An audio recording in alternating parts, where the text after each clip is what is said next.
What is going on, everyone? This is the Walking Dead issue 192 review and discussion. Spoilers are ahead, so if you want to dip out before you hear any of the spoilers of this, make sure to leave now, but come back later. So, wow. It happened. It's done. Rick Grimes is officially dead and gone in the Walking Dead comics. Never thought I'd say that, but here we are. Man, is that sad. It was a really good issue. It was handled how I thought it was going to be handled. I was really hoping Carl would just shoot Sebastian on sight, but we did not get that. We got more of a Carl agreeing that, okay, this is civilization now.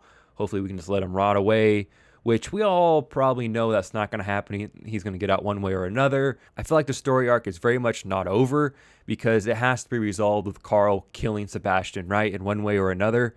Because you just have to have that. I mean, Rick has been our main character forever, and for the guy that kills him just to sit in a jail cell forever. Now, I know with like Negan killing people, what kind of happened for Negan and what have you, but I just don't think that's going to happen here with Rick's killer. And I feel like this is just the beginning of it. I think we will get that satisfaction one day.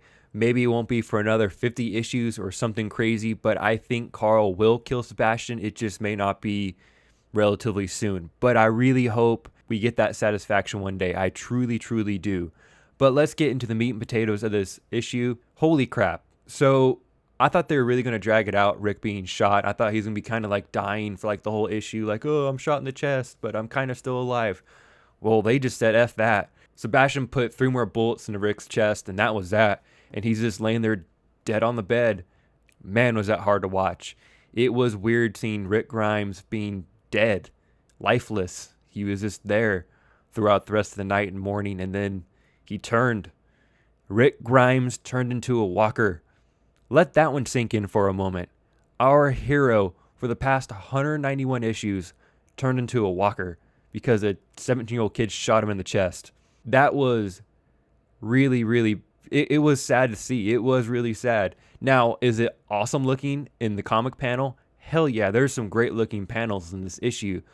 But damn, is it gutting. It is sad to see Rick Grimes all bloody like that as a walker. And Carl just puts him down just about instantly when he walks in because he just thinks it's a walker. And then shortly, like I say 2 seconds later, he realizes that, wow, that was my dad.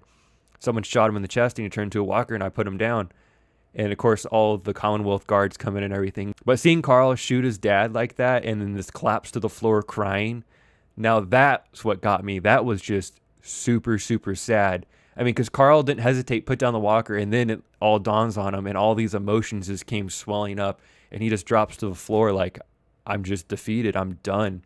And him and Michonne had a lot of good moments back and forth. It touched back on some earlier issues and stuff like that. It was just a nice little interaction between Michonne and Carl. But we did have Carl meeting with the governor, and she's, of course, crying, oh, we found that my son did it. I think they knew Sebastian did it because the Commonwealth guy identified his gun, and they knew that it was Sebastian. And, of course, Governor Milton was like, my son's going to spend the rest of his life behind bars. We had that really good interaction between Sebastian and Carl when Sebastian was in his jail cell. I think it would have been better if Carl says, if you ever get out, I'll be the one that kills you, other than I will hurt you.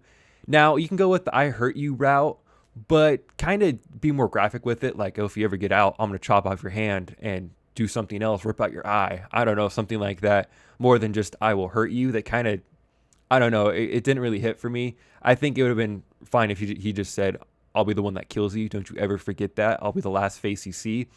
Boom. That's if you ever get out. That's a great line because that's Carl Grimes. That's Rick Grimes. Now, those two characters can be civil as anyone in The Walking Dead, but when you hurt someone they love like that or kill someone they love, the game's over. It's ready to go time. And I think Carl is trying to be civil. Obviously, he says that. But he knows at the end of the day that he needs to be the one that kills Sebastian because that's what his dad would do for someone that he loves because that's just how it's got to be. So I really like the interaction between Sebastian and Carl. I think the storyline is far from over, like I said. But I just think that I will hurt you kind of fell a little flat. And it could have been a little bit better if he said, I will kill you or I'll rip your arm off or something along those lines. I think that would have hit just a little bit better. Oh, also too, did anyone catch the little Neganism from Carl when he says ta-ta? Was that not right out of the Negan playbook? I thought that was pretty great because this whole interaction kind of reminds me of the whole Negan thing, right? When Negan was in his jail cell. And it's hard for Carl probably not to kind of compare the two or kind of take inspiration from his dad talking to Negan and vice versa. And Carl had a lot of interactions with Negan when he was in his cell, so it's just kind of cool to see Negan rub off on Carl just a little bit. His personality just kind of leans like 2% Negan sometimes, and it's really kind of fun to see. Overall, this issue is really great. Now, I wish we would have gotten even more. I wish it was another 30 pages. I know this was a long issue, but I want more story. That's the crappy thing about just these one little issue trades, that we only get 30 pages and or less most of the time. I just want more. I want to see what Carl does. I mean, the issue ends with him saying, I can't do this anymore. Now, this goes back to my prediction that Carl actually goes off on his own and lives in the farmhouse in this next issue. I did kind of a breakdown on my last video, and I kind of talk about, I think it's actually Carl living in the farmhouse. He's the one with the bloody hand on the cover. People keep thinking that it's Negan. I think it's Carl. I think Carl just can't handle it anymore, and he just goes off and lives by himself. And it kind of makes sense if Carl is a man of his word and he just can't do this anymore. Maybe he just goes off and lives on some abandoned farm. I could see that happening. I think that would simply play out. I think Carl would ride to Alexandria. They'd bury Rick. He would, of course, break down again and cry. I just can't believe my dad's gone. And then Carl's just like, I gotta go. I gotta just be away from this for a while. And he just goes and lives by himself for a little bit. And I think that'd be really interesting. It'd be kind of cool just to follow Carl by himself surviving for a while. I would really like that. Kind of go back out in the elements and a place that isn't super secure. It may be secure, but not super secure, and I think that'd make some really good storylines. I like to see that, but we shall see where the story goes. But like I said, overall, really did enjoy this issue. It was heart-wrenching. It was sad. The last two issues have just gutted you. Our main hero over the last 192 issues is dead. Rick Grimes is no longer. I cannot believe I'm saying that. So sad. It is so sad. With all that said, let me know down below, what are your thoughts on this issue? Did you love it? Did you hate it? Were you just kind of in the middle? And while you're down there, if you can like the video and subscribe to the channel, that'd be greatly appreciated. Thanks for stopping by, and I'll catch you guys in the next video.